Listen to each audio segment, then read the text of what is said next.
You may not know the name Novartis. This is, by design. The company operates quietly. It is a giant hidden in plain sight, yet its products are everywhere. They are in our hospitals. They are in our medicine cabinets. They are woven into the fabric of modern healthcare. Every day, millions trust their lives to medicines made by this company. Their treatments for cancer, heart disease, rare genetic disorders have saved countless lives and eased immense suffering. This is one side of the story: scientific progress, medical innovation. It is the story Novartis wants you to know. But there is another side: money, power, influence. A company with a mission to improve human health can also be driven by other, less noble forces. Novartis is not just a research laboratory, it is a global corporation. Shareholders to please, profit targets to meet, annual revenue larger than the economy of many countries. This immense scale gives it a unique kind of power. Power beyond the laboratory bench into the systems that govern our health. In boardrooms, in doctors' offices, in the halls of government. To understand Novartis, look at its origins. Formed in 1996, the result of a massive merger, Ciba-Geigy, Sandoz, both with long, complex histories in dyes, chemicals, and eventually life-saving drugs. The merger created something new, a behemoth, a pharmaceutical powerhouse with global reach, designed to dominate the future of medicine. From its headquarters in Basel, Novartis projects quiet competence. It speaks science, care, healing, public face, corporate responsibility, and patient-centric innovation. Yet behind the facade lies a different reality: aggressive marketing, intense pressure on sales teams. The line between medical education and commercial promotion dangerously blurred. This isn't about a few bad apples. It's about the barrel. The system shaping behavior in one of the world's most important industries. This is not an investigation into a single scandal. Scandals are easy. They provide villains and heroes, a clear beginning and a neat end. They allow us to assign blame and move on. This story is more complicated. It is about the system itself. It is about how incentives within the pharmaceutical industry can create predictable patterns of behavior. It is about how the pursuit of profit can sometimes conflict with the pursuit of health. We will examine how a company dedicated to medicine can find itself paying billions of dollars in fines for illegal practices. We will ask how this can happen, not just once, but over and over again. The central question is not whether Novartis is good or evil. Corporations are not moral agents. They are entities designed to achieve specific goals, primarily financial ones. The real question is this: how do the systems we have built to regulate medicine actually function? We will look at the culture of sales quotas and performance bonuses. We will see how these internal pressures can influence which drugs are promoted and how they are promoted to doctors. We will explore the role of key opinion leaders, influential physicians paid by drug companies to endorse their products. These are not illegal activities. They are standard industry practice. Our focus will be on verifiable facts. We will draw from court documents, government investigations, and regulatory findings. We will look at major legal settlements in the United States, Greece, South Korea, and other countries. These cases reveal a pattern. They show us a company repeatedly accused of bribing doctors and manipulating healthcare systems to boost its sales. Yet, after each massive fine, the company continues to operate. It continues to grow. Why do these penalties, which seem so large, fail to change the fundamental behavior? This is a crucial part of the story. It is a story about the limits of enforcement. Ultimately, this is a story about the quiet power that shapes the world of medicine. It is about the invisible forces that influence the decisions your doctor makes.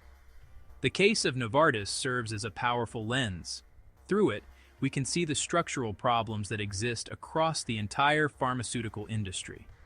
This is not just about one company. It is about the relationship between money and medicine in the 21st century.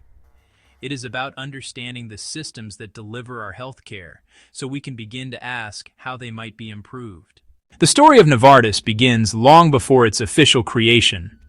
It starts with two separate Swiss industrial giants, Ciba-Geigy, Sandoz. Both companies were born in the 19th century. They started in the world of chemical dyes in Basel, Switzerland. Their chemistry expertise led them into pharmaceuticals. Sandoz was founded in 1886. It developed a first fever-reducing medicine a few years later. Ciba and Geigy followed similar paths. They merged in 1970 to form Ciba-Geigy. These were pillars of the Swiss economy with global operations. By the mid-1990s, the pharmaceutical world was changing. Drug development costs were skyrocketing. Competition grew fiercer. The industry began consolidating. Companies realized they needed immense scale, bigger research budgets, larger sales forces, a more powerful global presence. This set the stage for the 1996 merger. Ciba-Geigy and Sandoz joined forces. The deal was valued at over $30 billion. It was the largest corporate merger at the time. The new company was named Novartis, from Latin novae artes, new skills. Novartis was strategic engineering, not just a merger. It aimed to create a new kind of pharmaceutical entity. The focus, life sciences. Chemical and industrial divisions were spun off or sold. Novartis concentrated on healthcare, prescription medicines, generic drugs, Sandoz, eye care products, Alcon. The goal, a diversified but focused leader in global health. A company built to dominate profitable corners of the medical market. The new structure gave Novartis immense power, one of the largest R&D budgets in the industry. A sales and marketing network spanning the globe. A streamlined machine to discover, manufacture, and sell medicines at scale. From inception, Novartis was designed for dominance. Its history is scientific discovery, and strategic acquisitions and restructuring. This foundation is key to understanding how the company operates today. Novartis is a truly global entity. Its headquarters may be in Switzerland, but its operations are everywhere. The company employs over 100,000 people in more than 140 countries. Its products are sold in virtually every nation on Earth. This vast network is a core part of its business model. A global footprint allows Novartis to tap into diverse markets: North America, Europe, Asia, Latin America. The company is organized into several key divisions. The largest and most profitable is Innovative Medicines, Cancer, Multiple Sclerosis, Heart Failure. This is the engine of Novartis's profitability. Then there is the Sandoz division, a global leader in generic pharmaceuticals and biosimilars. Generics are copies of drugs whose patents have expired. They are sold at much lower prices.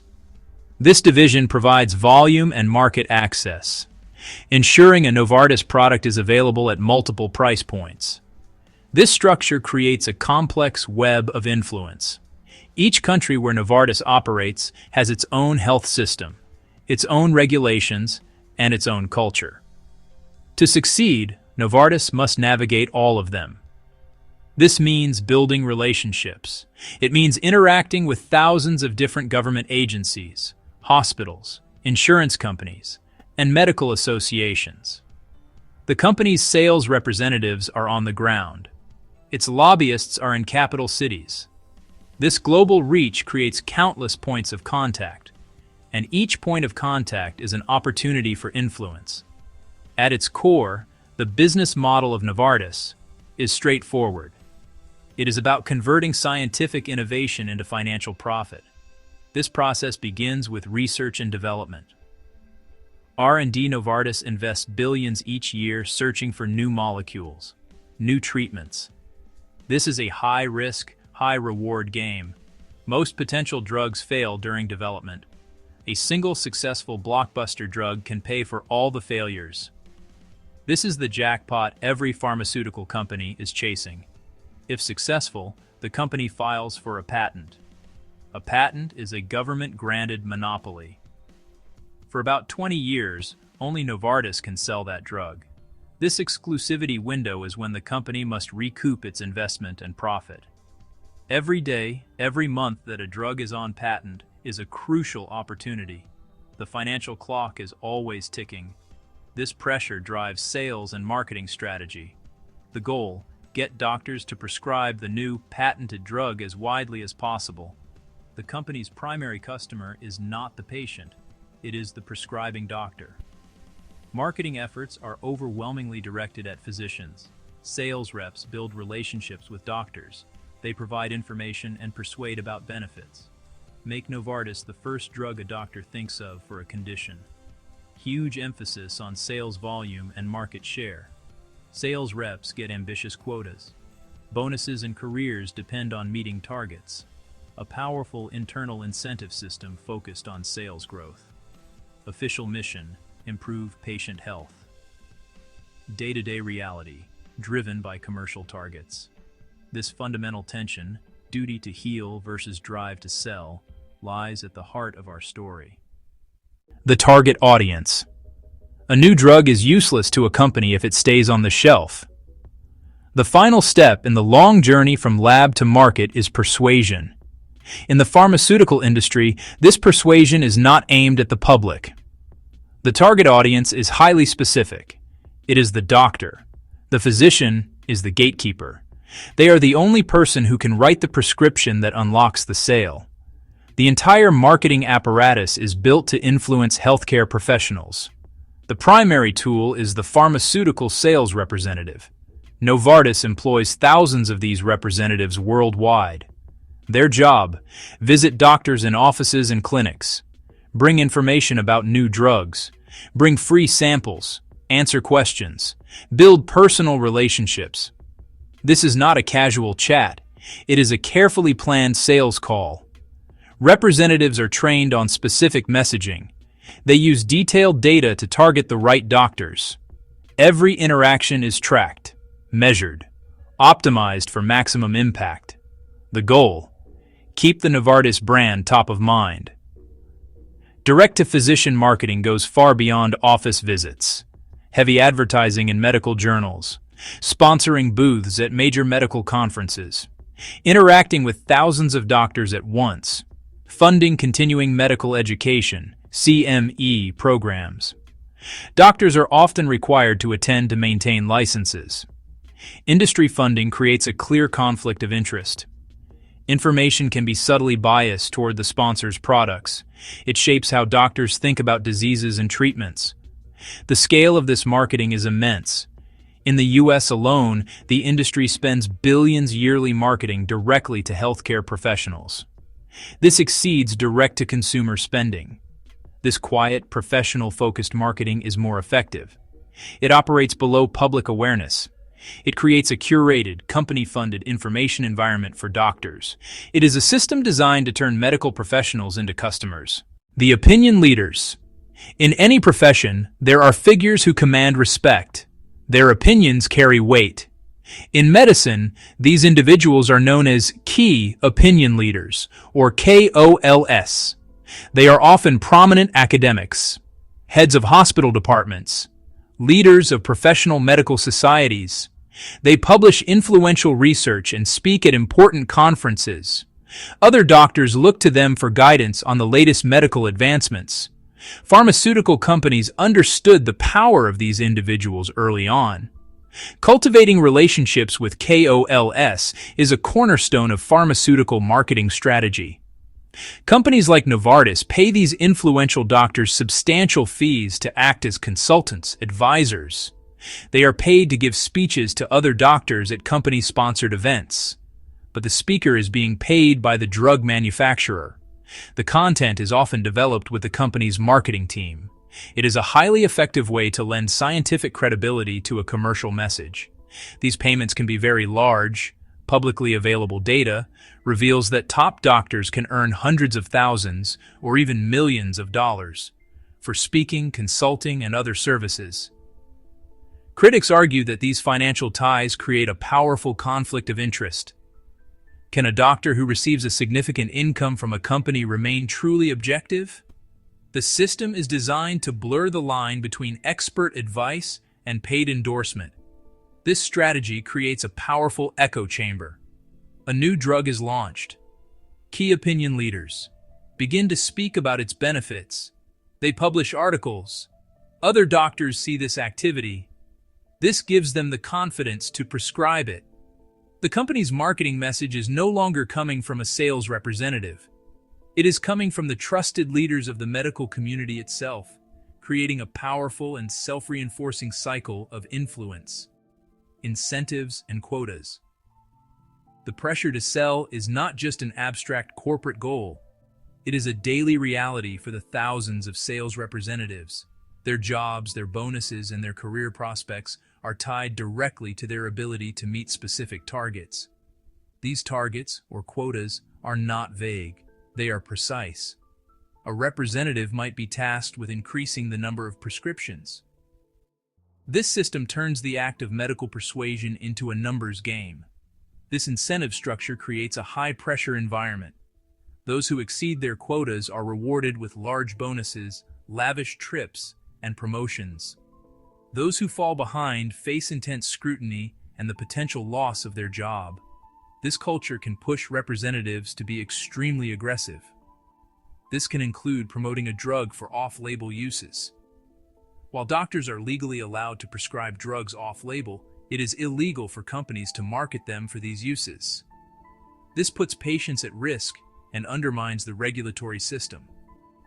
The culture of sales. Over time, this intense focus on targets and rewards creates a powerful internal culture. It is a culture of sales. The language used internally is often the language of combat and competition. Sales territories are battlegrounds. Competing companies are the enemy. Doctors are targets to be captured. Market share is territory to be conquered. The patient, the ultimate reason for the medicine's existence, becomes an abstraction, a data point in the calculation of market share and profit growth.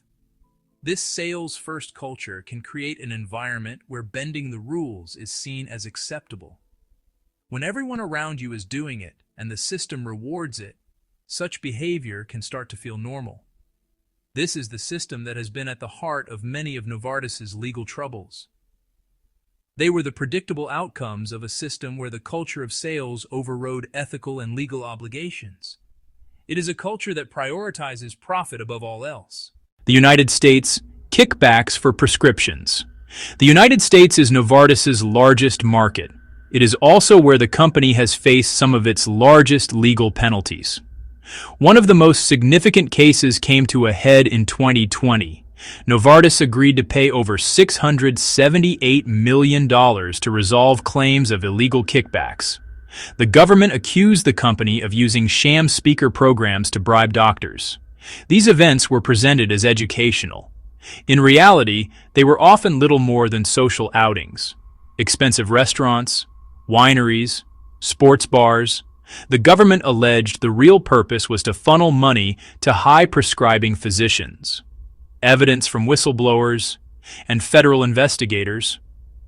Some events had the same speakers, month after month. Other events were held with no audience at all.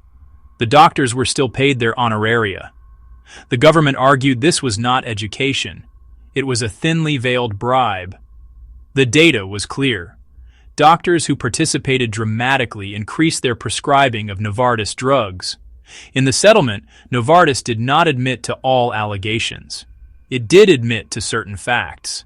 It admitted to hosting thousands of speaker programs. It admitted some events had little or no educational value. It admitted sales reps chose speakers likely to prescribe more Novartis drugs. The company agreed to change practices.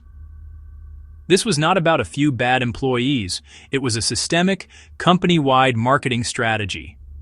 The U.S. government called it a nationwide kickback scheme. The patterns of behavior seen in the United States were not isolated. In Greece, a multi-year investigation uncovered a deeply embedded system of bribery. Greek prosecutors alleged that Novartis had paid off thousands of doctors and government officials. The case sent shockwaves through the country's political and medical establishments. It became a national scandal. The company was accused of exploiting a system already weakened by economic crisis. Investigators claimed that Novartis funneled money through payments for fake clinical studies, sponsoring medical conferences, bribes paid to ensure Novartis drugs were included on the list of approved medicines and to maintain high prices. The company reached a settlement with U.S. authorities. It agreed to pay over $340 million. As part of the deal, its Greek subsidiary admitted to making improper payments. But for many in Greece, the damage was already done. The case showed how a powerful multinational corporation could allegedly exploit a nation's health system for profit. South Korea and beyond, a global pattern. The cases in the U.S. and Greece were not unique. A similar pattern emerged in South Korea. In 2016, South Korean prosecutors indicted several executives charged with paying illegal rebates to doctors. The company allegedly used medical journals and academic meetings as a cover. This resulted in a temporary ban on sales for some of its key drugs and a multi-million-dollar fine. The recurrence of such behavior in yet another country raised serious questions.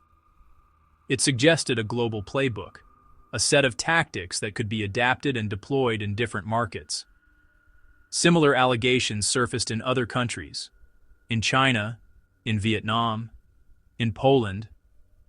The underlying theme was consistent: the use of financial incentives to influence medical decision-making, a corporate culture that appeared to tolerate or even encourage these practices. Taken together, these documented cases reveal a pattern of systemic behavior. While Novartis often attributed the problems to local managers, the global repetition of the pattern points to a deeper, more structural issue. It points to a system where the pressure to sell can overwhelm ethical and legal boundaries, time and time again. The cost of doing business. When a company like Novartis is caught breaking the law, the primary response from governments is a financial penalty. Over the past 2 decades, the company has paid billions of dollars in fines and settlements for allegations of corruption, kickbacks, and illegal marketing. These numbers sound enormous. But to understand the real impact of these fines, we must place them in context. A fine of several $100 million, or even $1 billion, represents only a fraction of its yearly income. For a company of this scale, such penalties can start to look like a predictable business expense. The profits generated from the illegal activities often far exceed the eventual fine. It becomes a simple cost-benefit analysis. Furthermore, these settlements are often negotiated deals. By settling, the company avoids a damaging trial. It can issue a statement promising to do better, pay the fine, and move on. The fines are often paid years after the misconduct occurred.